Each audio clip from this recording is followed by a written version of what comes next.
A journalist attacked at a neo-Nazi rally in Sacramento in 2016 says Californian police tried to file false charges against him because of his political views. He claims he wanted to film the protest, which then turned violent, leaving 10 people injured.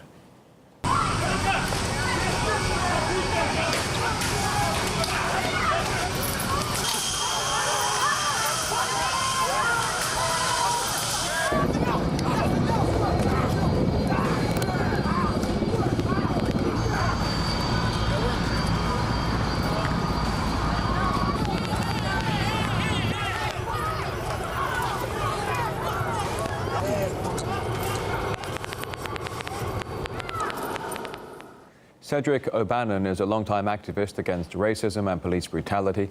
He says he went to the riot to film it, but was seriously injured. The activist claims all the evidence he had on his camera, including images of the attacker, were erased by police. He also says police did little to protect him from being stabbed. Now, the police in turn say the activist was fueling the unrest by raising his fist in the air as a symbol of black power and had actually wanted to charge him with assault. They also say the activist was promoting extremist views over social media. Well, my colleague Kevin Owen earlier asked Cedric O'Bannon what he thought the real reason for the charges were.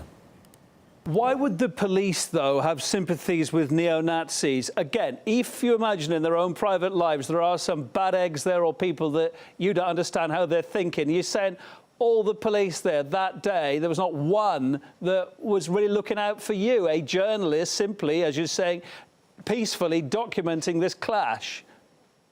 This is the problem with racism in America. This is why somebody like even the President of the United States would get on TV and say that, you know, there's a problem with violence on both sides.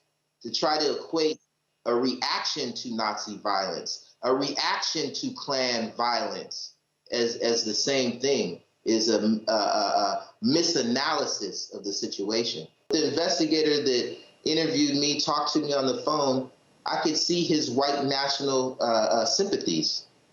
You know, he told the Nazi on the phone he would do whatever he could to help make sure his name was not in the paperwork. I think many things could have been done to minimize or have no violence that day. We've asked the police to elaborate on their allegations against O'Bannon, but so far no response. It's not the first time, though, black activists found themselves on the wrong side of the law. Rakem Balogun was prosecuted as a black identity extremist. He was arrested for political views expressed in his Facebook posts. And DeAndre Harris was charged with unlawful wounding after he was beaten up by white supremacists.